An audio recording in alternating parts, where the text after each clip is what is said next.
नमस्कार, मेरा नाम है विकास श्रीवास्तव और आप देख रहे हैं एबीआर दस्तक। हम आज फिर से एक खबर मैंने आपको दिखाया है इसके पहले कि फ़ाज़िल नगर स्वास्थ्य केंद्र कितना बीमार है। लेकिन वो मैंने खबर जो चलाया था, मैं खुद उससे संतुष्ट नहीं था। वो इसलिए संतुष्ट नहीं था क्योंकि मैंने कुछ खबरों को अधूरा छोड़ दिया था। लेकिन आज की जो तस्वीरें दिखाएँगे, वो सीधे इस फ़ाज़िल नगर स्वास्थ्य केंद्र से दिखाएँगे। ये फ़ाज़िल नगर स्वास्थ्य केंद्र जो फ़िलहाल खुद बीमार है।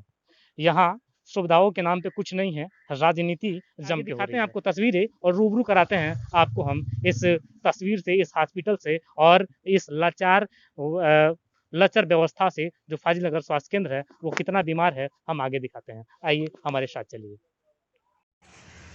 अरे हम तो कर ही क्या सकते हैं, लेकिन आपको ये खबर दिखाना जरूरी था। देख लीजिए, सुअरबाड़ा के रूप में तब्दील हो चुका ये सामुदायिक स्वास्थ्य केंद्र। आगे आइए, इमरजेंसी को देख लीजिए। इमरजेंसी के नीचे ये ताला देख लीजिए, बगल में खुला एक रूम भी देख लीजिए। लेकिन आगे बढ़िए, थोड़ा सा और आगे बढ़िए, हम आपको दिखाते हैं इन बेड को। और जरा इस बेड को भी ध्यान से, गौर से आंखें खोल कर देख लीजिएगा। ये बेड भी दर्द हालात में बैठे हुए हैं और कह रहे हैं चीख चीख कर कि हाँ, हम सामुदायिक स्वास्थ्य केंद्र फ़ाज़िल नगर हैं। अब इनको भी ज़रा देख लीजिए, आपातकालीन वार्ड को देख लीजिए। अब अंदर चलिए, अंदर दिखाते हैं आपको। एक कुर्सी लगा है और 2 बेड पड़े हुए हैं और यहाँ पे भी देख लीजिए एक टेबल पड़ा हुआ है और यहाँ फैली तमाम गंदगियों को भी देख लीजिएगा ताकि आपके समझ में आ सके, आपके आँखों से मास कट सके। और ज़रा ध्यान से देख लीजिएगा, इन खून के छींटों को भी देख लीजिएगा।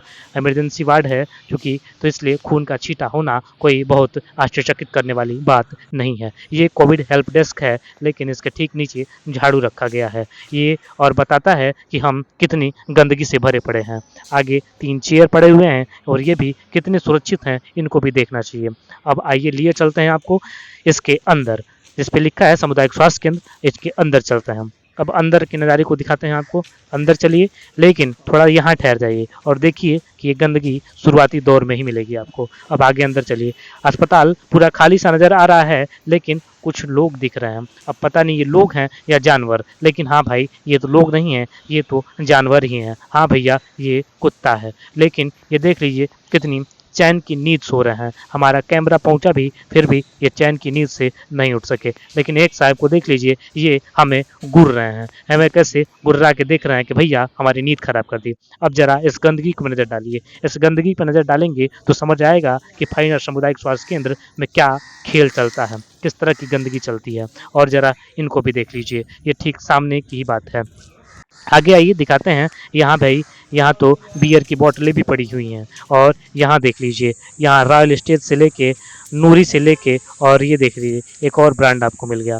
मतलब ये 3 ब्रांड आपको देखने को मिल जाएगा। अब देख लीजिए इस जर्जर हालात को देख लीजिए, टूटे इस मकान को देख लीजिए। ये मकान नहीं, ये सामुदायिक स्वास्थ्य केंद्र फ़ाज़िल नगर है भैया। अब आगे मनोज सिंह क्या कहते हैं, उनकी भी बात सुन लीजिए। इस महामारी में एक छोटी-छोटी जो भी चीज़ें हैं, उनको भी ध्यान में रखना चाहिए सरकार और सत्ता के लोगों को।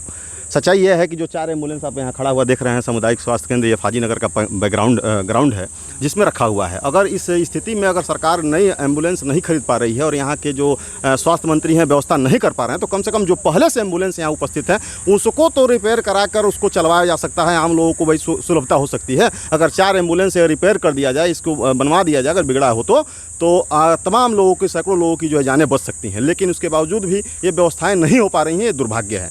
यहाँ पे जो सत्ता पक्ष के जो लोग हैं, अभी बीच में सांसद जी भी आए हुए थे, उन्होंने सर्वे करके, तो पता ना किस प्रकार का सर्वे करके गए हैं कि ये सब चीज़ें नहीं उनको दिखाई दी हैं या फिर उसके ऊपर कोई कार्रवाई नहीं हो पा रही है।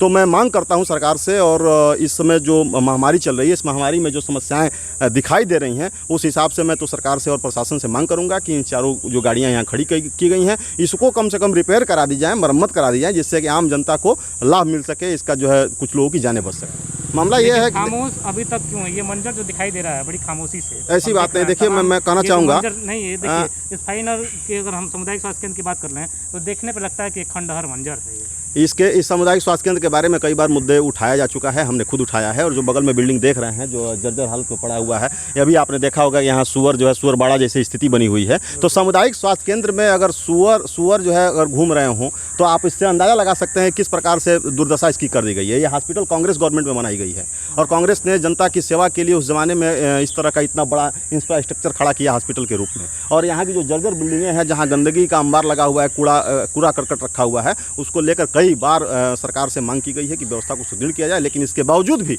जो जिम्मेदार हैं उन लोगों ने इस पर आवाज़ मुखर नहीं किया। वैसे चलिए आपकी बातें मान लेते हैं कि ये कांग्रेस की सरकार बनी थी, क्योंकि सत्ता उस समय उनके हाथ में ही थी, तो जिम्मेदारियाँ भी उनकी ही बनती है कि वो बनवाएं। लेकिन ये क्या दिए देखने से लगता है, इन एम्बुलेंसों को ज़रा ध्यान से देख लीजिए, और इनको देखने से लगता है कि आज से नहीं विगत कई वर्षों से ऐसे ही पड़े हैं।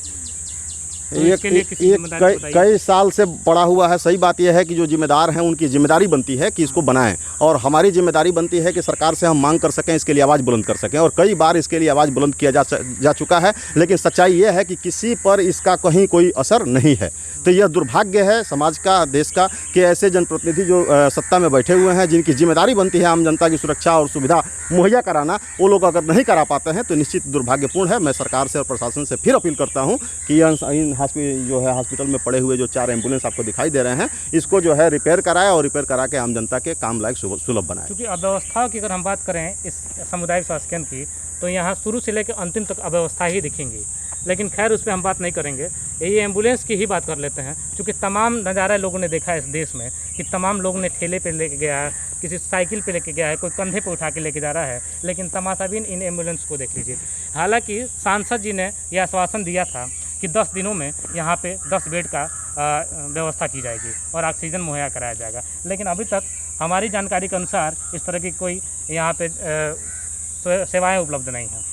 देखिए, सरकार सिर्फ भाषणबाजी कर रही है, सत्ता में बैठे लोग भाषण दे रहे हैं, और उन भाषणों से लोगों का काम चलने वाला नहीं है। आम जनता त्रस्त है, परेशान है, और सुविधा के अभाव में अपने परिजनों को लेकर वो लोग दर दर भटक रहे हैं। तो मैं पुनः आपके इस चैनल के माध्यम से सरकार से और प्रशासन से और जिम्मेदार लोगों से अपील करूंगा कि यह फाजीनगर का जो सामुदायिक स्वास्थ्य केंद्र है, इसकी सुविधाएँ बढ़ाई जाएँ, और जो इसमें सुअर बारा अभी मैंने बताया आपको, आपने देखा भी, तो उन सब चीज़ों से इसको मुक्त किया जाए। स्वच्छता की जो बात की जा रही है, गंदगियों का अंबार लगा हुआ है, और इस तरह का जो संक्रामक बीमारियाँ देश में फैली हुई है, उसके बावजूद भी अगर सामुदायिक स्वास्थ्य केंद्र में सुअर अगर आकर अपना निवास बना लेते हों तो ये बहुत बड़ा दुर्भाग्य कहा जाएगा। और मैं कहूँगा कि भाई इस व्यवस्था को तत्काल दूर किया जाए, और जो एम्बुलेंस दिखाई दे रहा है, ये मेंटेनेंस के अभाव में जो खड़ा है, तो इसको तत्काल मेंटेनेंस कराकर आम जनता के बीच लाया जाए।